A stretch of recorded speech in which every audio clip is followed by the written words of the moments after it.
It's official, ladies and gentlemen. The Canadian selection process is over. Your newly selected Prime Minister is once again Justin Trudeau of the Liberals. As we see here from the CBC, Canadians have re-elected. Oops, I got a spelling mistake there. It's supposed to be an S.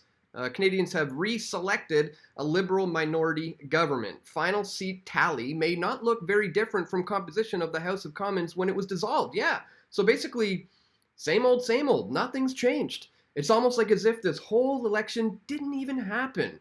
Everything is the same. Well, except for the fact that Maxime Bernier has risen hugely in this election. You know, if you just search Maxime Bernier crowds and you just look at the size of the crowds he's been getting out, you know, the amount of people that will come to his rallies is just incredible. Trudeau can't get this many people to come to one of his rallies. O'Toole can't get one of these guys to, you know, this many people to come to one of his rallies. But it just goes to show how rigged this whole thing has been. We see here, refuse to wear a mask, you'll be turned away from voting in some provinces, Election Canada warns. Well, the majority of Maxime Bernier supporters don't wear the masks, guys. There was also this on election day. This is an error that people were getting from Elections Canada on voting day when they tried to search where they could go to vote in their area. Boom, sorry, an error occurred while processing your request. How convenient. There's also the fact that Bernier was not allowed into the debates. I interviewed him all about that. You can check that out here. Links to all this stuff are going to be located in the description below, guys. And while I'm at it, I'd remind you I put out the Trudeau Deception way back in 2015. I was really trying to warn everybody that this guy is not going to be good for Canada. You do not want to vote this guy in. And then I followed that up just 1 year later here in 2016 with the Trudeau Foundation Exposed. And here I really get into the pay-to-play politics, and I break it down, everything from the Clintons and Soros and the Chinese and just where the money's flowing from. It's really, really important stuff to understand, guys. But I mean, we're already now stuck with this guy for many, many more years. I want to remind you, I put out the Democracy Deception. Guys, of course, I had the Trudeau Deception, but also the Harper Deception, the May Deception, the Mulcair Deception, and then finally, I put out the Democracy Deception, explaining how voting this thing away is not an option. It's not possible at this stage in the game. I followed that up a few years later, guys, with the Democracy Deception Part 2, What's the Alternative? Because obviously, if I'm saying that democracy is just the illusion of choice, as we've seen in this recent election, then what's the alternative? Well, I'd strongly encourage you guys to check this one out, the Democracy Deception Part 2. Again, all the links for all of this are located in the description below, guys. But the real important stuff I wanted to get to today is this, VAERS, the Vaccine Adverse Event Reporting System. Here is where you can download all of their data and analyze it for yourself, what's going on. That's exactly what this one Redditor did, and he's found some very, very troubling things that we're going to look at. But before we do, guys, I want to point you to this massive expose just being released by Project Veritas, COVID-19 Vaccine Exposed, and this is just part 1. Federal government whistleblower goes public with secret recordings. Government doesn't want to show the COVID vaccine is full of shit. Shove adverse effect reporting under the mat. Guys, this is quite the expose. I'll play for you maybe just the intro, the first couple minutes of the introduction here to give you a taste of this incredibly powerful video that we need to share. Check this out. It hasn't probably been done because the government doesn't want to show that the darn vaccine is full of shit. Tell us about who this person is. Dr. Gonzalez is one of our emergency room doctors at Phoenix Indian Medical Center.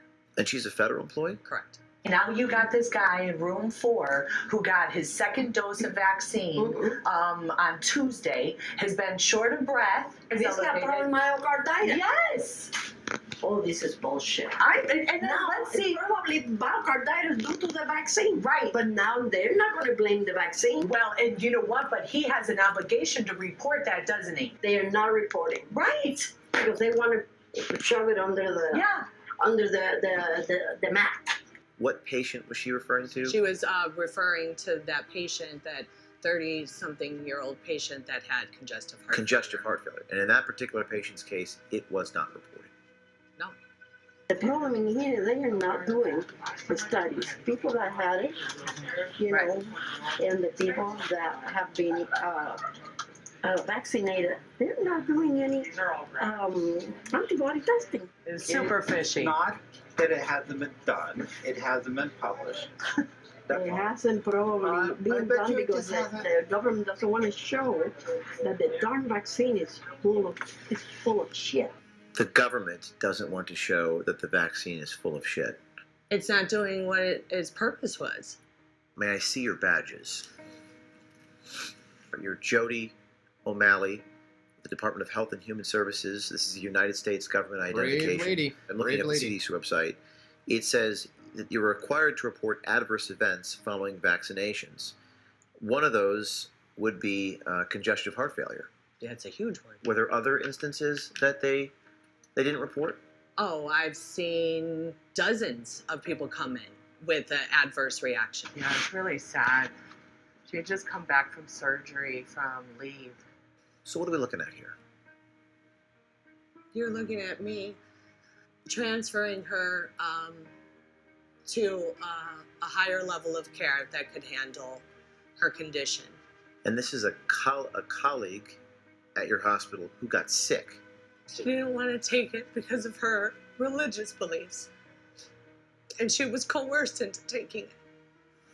Why are you choosing to blow the whistle? It's not what a lot of people would do. They're scared, they're afraid. Are you afraid? I wouldn't necessarily say I'm afraid because my faith lies in God and not man. This is evil at the highest level. You have the FDA, you have the CDC that are both supposed to be protecting us. Are you afraid they're going to retaliate against you? Yeah. I'm a federal employee. What other federal employees do you see coming out? But you put your faith in God. Amen. The government doesn't want to show that the darn vaccine is full of shit. There needs to be registry of the people who aren't vaccinated. That's happening there in Germany. I'm going to go door to door instead of like, why don't you do this to shop? Don't get the vaccine. Well, I told you.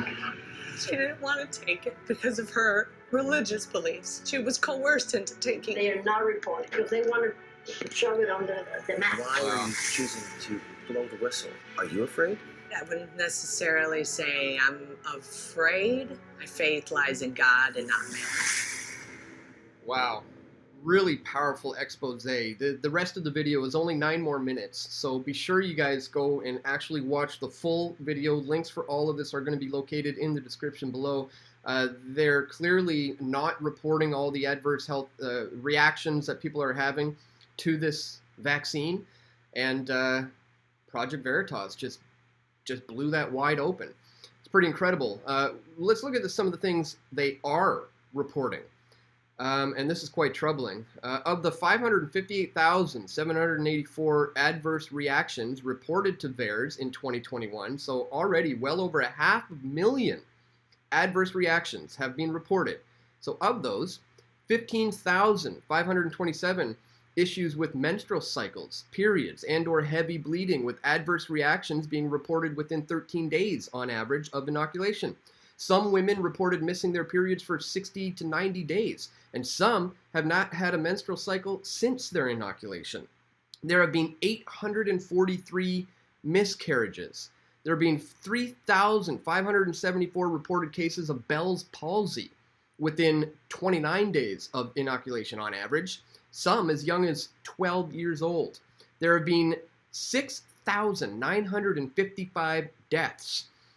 Deaths on average occurred within 44 days of inoculation, with an average age of 72 and being as low as 1 year old. There are over 1,000 breakthrough events. There are 1,600 cases of myocarditis. There are 976 cases of congestive heart failure, 700 51 cases of hypoxia. Of the over 500,000 adverse reactions reported, he's found several outliers that are extremely alarming. Parents lying about their child's age in order to get them vaccinated at 12 years old. Strokes in kids as young as 15. Children collapsing during sporting events within 14 days of inoculation. Myocarditis in children as young as 13. Congestive heart failure in children as young as 13. Patients developing new allergies, 20 plus in some reports. Women being pressured to take the vaccine on the same day as finding out they're pregnant, and then later having miscarriages within 7 days of being inoculated. Retinal detachment, mental status severely impacted, resulting in bilateral pulmonary infiltrate and pulmonary edema, cardiopulmonary disease, and aneurysms. This is what VAERS, the officials, are reporting, and that's pretty bad as it is right there.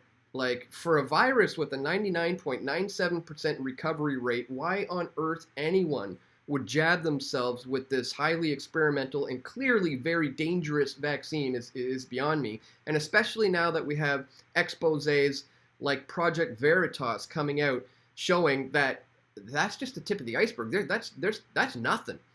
You got to count on the fact that there's also all these things happening that are not being reported to VAERS, just being swept under the mat as that undercover hidden footage captured the one doctor saying that's happening.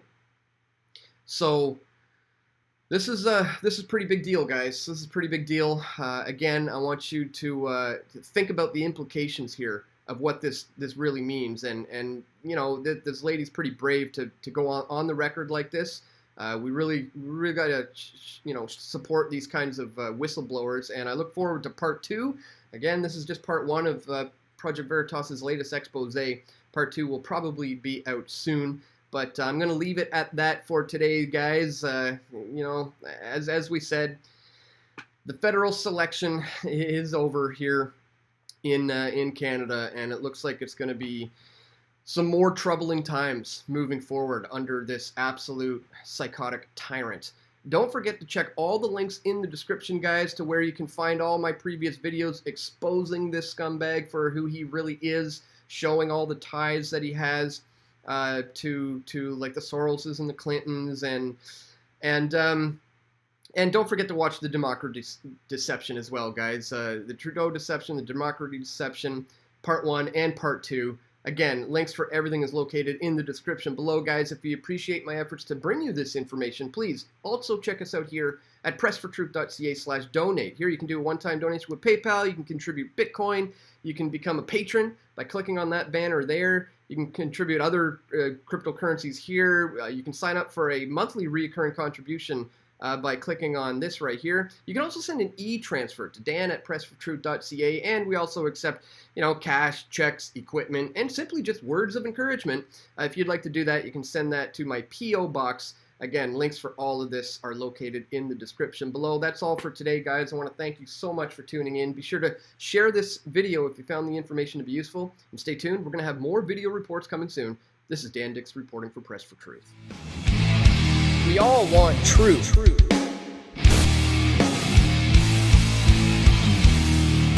The truth will set you free.